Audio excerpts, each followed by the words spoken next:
திருச்சிற்றம்பலம். தென்னாருடைய சிவனையை போற்றி, எந்நாட்டவருக்கும் இறைவா போற்றி. அனைவருக்கும் வணக்கம். தனுசு ராசிக்குண்டான ஏப்ரல் மாத பலன்களை பத்தி நம்ம பார்க்கலாம். தனுசு ராசியை பொறுத்த வரைக்கும் பாத்துட்டீங்கன்னா, உங்களுக்கு இப்போ அர்த்தாஷ்டம சனி இந்த ஏப்ரல் மாசம் வந்துடும். அப்போ சனி 4ஆம் இடத்துக்கு வருகிறார் அப்படிங்கிற அமைப்பு உண்டு. பொதுவா பாருங்க, எப்பொழுதுமே 4ஆம் இடங்கிறது மனம், உங்களுடைய செயல்கள், இதெல்லாம் வந்து ஒருத்தர் மனசு நல்லா இருந்தா மட்டும்தான் அடுத்த விஷயத்த நம்ம செய்ய முடியும். அப்போ இந்த மாதம் பாத்துட்டீங்கன்னா 4ஆம் வீட்டுல மட்டும் பாருங்க, ஒரு 5 கிரகங்கள் கூட்டுச்சேர்க்கை ஆக போகுது உங்க ஜாதக ரீதியா. இது கோச்சாரப்படி உங்க ஜாதகத்துல குரு சனி, அதே போல பாருங்க சுக்கிரன் ராகு, சூரியன் சனி, சூரியன் ராகு, சனி ராகு, இது போல ஏதோ ஒரு காம்பினேஷன் இருந்தாலும் இந்த பலன் கண்டிப்பாக பொருந்தும். அப்போ லக்னாதிபதி மறைஞ்சு நிக்கக்கூடிய காலகட்டங்கள். லக்னாதிபதி மறைஞ்சு நின்று 4ஆம் இடம் வலுத்து நிக்கக்கூடிய ஒரு அமைப்பு காட்டுது. ஏன்னா இந்த இடத்துல பாத்தீங்கன்னா இந்த மாசம் 3 கிரகங்கள் நீசமாகறாங்க. பொதுவா 3 கிரகங்கள் நீசமாகுது அப்படின்னா வலு இல்லாம இருக்கிறாங்க அப்படிங்கிற அமைப்பு உண்டு. அப்ப எந்த கிரகம் நீசமாகுதோ அந்த கிரகத்தினுடைய விஷயத்தை விட்டு கொடுத்துட்டு போயிடணும். அது என்னென்ன அப்படிங்கறத நான் சொல்றேன். அப்ப லக்னாதிபதி குரு மறையும் பொழுது எல்லா விஷயத்திலும் கொஞ்சம் கவனமா இருந்து ஹேண்டில் பண்ணணும். இப்பவே நகை கடன், வீட்டு கடன், அதே போல பாத்துட்டீங்கன்னா உங்களுக்கு 6ஆம் இடங்கிறது நோய் சம்பந்தப்பட்ட விஷயத்துக்கு செலவு செய்யறது, ஒரு வேலையில திருப்தி இல்லாம இருக்கிறது, இதெல்லாமே 6ல குரு இருந்து கொடுத்துட்டு இருந்தார். அடுத்தது 2 மற்றும் 3ஆம் அதிபதி சனி போய் 4க்கு நிக்கிறார். அப்ப சனி 4ஆம் வீட்டுக்கு 2 கூட ஒரு 4க்கு போகும்போது கொஞ்சம் வீடு சொத்து மனைகள் எல்லாமே ஏற்படுத்தி கொடுத்துருவார். ஆனா இருப்பினும் கூட்டு கிரகத்தோடு இருக்கும்போது அந்த இடத்துல அவர் வேலை செய்யறதுக்கு கொஞ்சம் தாமதப்படுத்தும். ஏன்னா சனி ரொம்ப ஸ்லோவான கிரகம். இத்தனை கிரகங்கள் இருந்தாலும் அந்த ராகு மட்டும்தான் அங்க வந்து ஹீரோயிசம் பண்ணுவார். எல்லா கிரகமும் ராகுக்கு கண்ட்ரோல் ஆயிரும், கேதுவுக்கு கண்ட்ரோல் ஆயிரும். அப்ப இங்க இருக்கக்கூடிய எல்லா கிரகத்தினுடைய பவரை எடுத்து இந்த ராகு தன்னுடைய ஸ்டைல வெளிப்படுத்தும். இதுதான் ராகுக்கு உண்டான பெரிய பவர். அப்போ 4ஆம் இடத்துல ராகு இருக்குது அப்படின்னா உங்க தாயினுடைய ஆரோக்கியம், அப்போ சூரியன் இருக்கும் பொழுதுனா தந்தை சார்ந்த விஷயங்கள். ஏன்னா தனுசு ராசிக்கு தனுசு லக்னத்துக்கும் பாத்தீங்கன்னா 9ஆம் அதிபதி சூரியன். அப்ப இந்த சூரியன் 13ஆம் தேதி வரைக்கும் இங்கதான் இருக்க போறார். அதற்கப்புறம் உச்சமாக போகிறார். அப்ப தனுசு ராசி கொஞ்சம் 13ஆம் தேதி வரைக்கும் கொஞ்சம் கவனமா இருந்துக்கணும். தந்தை விஷயத்துல, பூர்வீக சொத்து சார்ந்த விஷயத்துல, உயர்கல்வி படிக்கக்கூடிய விஷயத்துல எல்லாம் கொஞ்சம் கவனமா இருக்கணும். அதற்கப்புறம் 13ஆம் தேதிக்கு மேல உச்சம் ஆகிறார். அதற்கப்புறம் உங்களுடைய ப்ராசஸிங் எல்லாமே சக்சஸ். 13ஆம் தேதிக்கு மேல நீங்க நினைச்சது எல்லாமே உங்களுக்கு சக்சஸ் ஆகும். நீங்க என்ன எதிர்பார்ப்பீங்க அந்த விஷயம் எல்லாம் கைகூடி வரும். 9ஆம் இடம், 5ஆம் இடம், பாக்கியாதிபதி, புண்ணியாதிபதி.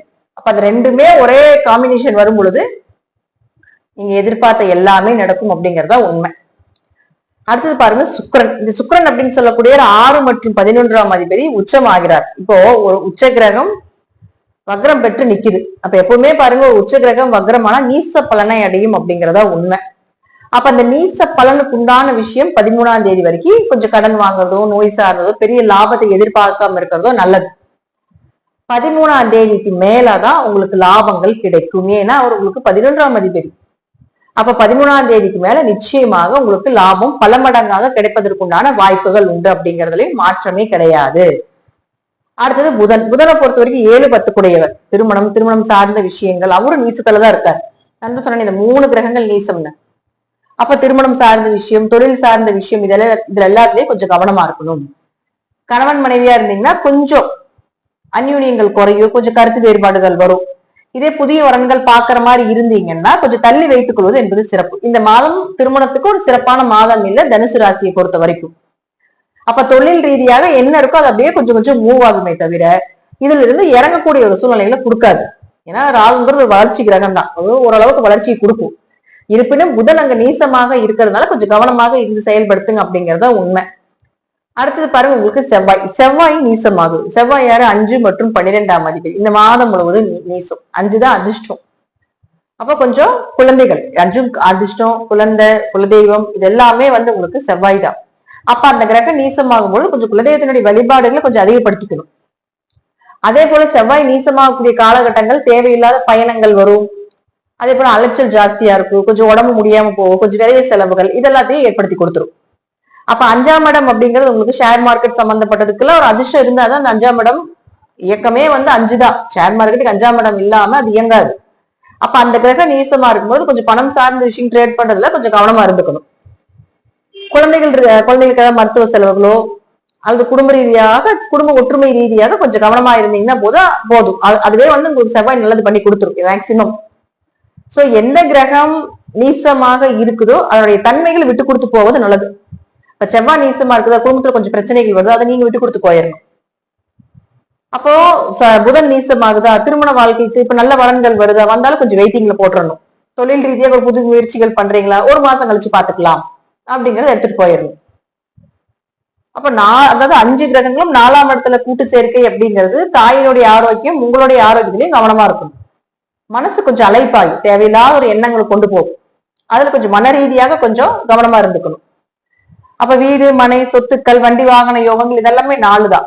கூட்டு கிரகங்கள் ஒரு 2 மாசம் மட்டும் நீங்க கூட்டா இருக்க போகுது. அதுக்கப்புறம் பாத்தீங்கன்னா எல்லாம் அவங்க ராகு கீழே இறங்கிடுவாரு, சூரியன் அந்த பக்கம் போயிடுவாரு, சுக்கிரன் மட்டும் இந்த மே மாசம் வரைக்கும் 2 மாசம் இங்க இருப்பாரு. சனி ராகு மட்டும்தான் இருக்கும். ராகு உங்களுக்கு மேல கீழே இறங்கிடுவார். மத்த எல்லாமே அவங்க பாட்டுக்கு ரோல் ஆக ஆரம்பிச்சிருவாங்க, சுத்தரக்க ஆரம்பிச்சிருவாங்க. சோ இந்த 2-3 மாதங்கள் மட்டும் இந்த கூட்டு கிரக சேர்க்கையா இருக்கிறதுனால மனசை கொஞ்சம் ஸ்டடி பண்ணிக்கணும்.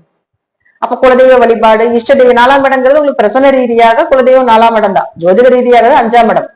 அப்ப குலதெய்வ வழிபாடு அதிகமா வச்சுக்கிறது, தெய்வ அனுகிரகம், அதாவது ஏதாவது ஒரு தெய்வத்தை வந்து உபாசனை பண்ணி அவங்களுடைய மந்திரங்களை ஜெபிப்பது, இதெல்லாம் கொஞ்சம் ஏற்படுத்தி கொண்டால் இந்த மாதம் தனுசு ராசிக்கு மிகப்பெரிய யோக மாதமாக மாறும் அப்படிங்கிறதுல மாற்றம் கிடையாது.